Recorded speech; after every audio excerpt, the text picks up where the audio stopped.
mo kailangan na ako'y saktan? Bakit mo ako niloko at biglang iniwan? Dahil ba sa meron ka ng iba? Tiniis ko ang lahat, huwag ka lamang mawala. Bakit ba ganito ang nadarama ko? Sa tuwing ikaw ay nasa isip ko, nangangamba ako na baka mapalitan mo na tulad kong nagmamahal sa'yo ng tunay at tapat. Nang dumating ka sa'kin, nagkakulay na ng mainam.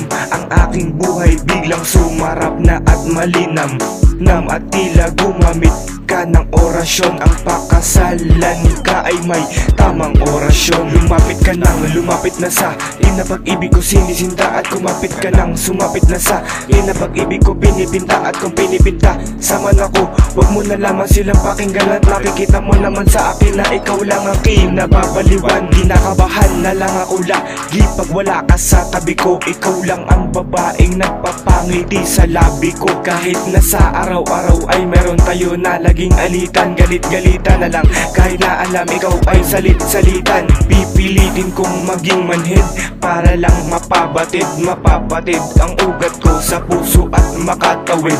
Lamang sa pagsubok at lalapit, mapahatid lamang ang mensahe sa'yo kahit na napapatid. Kailangan na ako'y saktan? Bakit mo ako niloko at biglang iniwan? Dahil ba sa meron ka ng iba?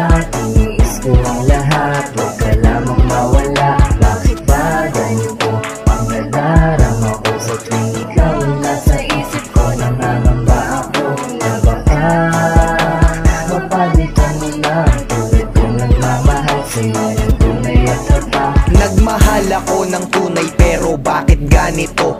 Minahal kita pero bakit ganto? Sinapit ko, inisip ko na lang dahil ba sa mga bumubuyo sa'yo? Kaya ang isip mo ngayon di ba gulong-gulo? Ngunit isang kahangalan ang lokohin mo si Wasabi. Ipagpapalit mo na lang, bakit sa kapwa mo pa babae? Ang panlalait ng iba ay hindi ko nagustuhan. Hindi ko masikmura kahit na uminom ng buskupan.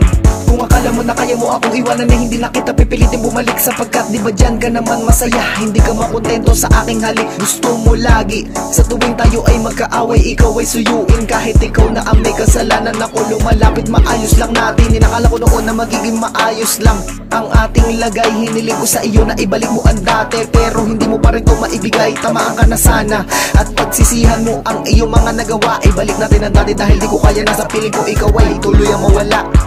Di mo kailangan na ako'y saktan? Bakit mo ako niloko at biglang iniwan? Dahil ba sa meron ka ng iba? Tiniis ko ang lahat, huwag ka lamang mawala. Bakit ba ganito ang nadarama ko? Sa tuwing ikaw ay nasa isip ko, nangangamba ako na baka mapalitan mo na tulad kong nagmamahal sa'yo ng tunay at tapat. Naging malinaw ang tunay na namagitan sa ating dalawa, kaya pala nang nilino ko lumabas na malabo nga talaga. Nagmahalan tayong dalawa, ngunit binago ito ng paiba-iba na panahon. Nagpa-apekto ka sa mga sumasagwil at sinira mo na ng tuluyan ang ating relasyon. Tinanggap ko ang lahat ng mga sakit kasi nga ikaw ang pinili ko na mahalin. Pinaghintay mo lang sa wala, hindi na nakatagal, hindi mo pala ako kayang hintayin. Sa madaling salita, pinagmukha mo ako tanga, nagkamali pala ako ng pinili. Nang mawala ka na ng tuluyan sa akin, nawala na ako ng gana sa mundo na to manatili. Ang sabi mo sa akin noon, alam ng Diyos na mahal mo ako, pero ang katotohanan di mo pala kaya suklian na pagmamahal ko sa iyo. Pagmamahal na sinakripisyo ko ang lahat para sa atin. Sabi mo hangad mo ang kaligtasan, ngunit matindi ka pahamakan na dinulot mo sa akin. Sa bawat tulo na bawat teta na pangalan mo, pangalan ko ang mabubuo. Pero ang masakit talaga, peste, mahal pa rin kita at di na nga magbabago ito. Isusulat ko sa maraming bato na mahal kita at ibabato ko sa ito isa-isa, nang malaman at naranasan mo kung gano'ng baka sakit ang mahalin ka. Di mo kailangan na ako'y saktan?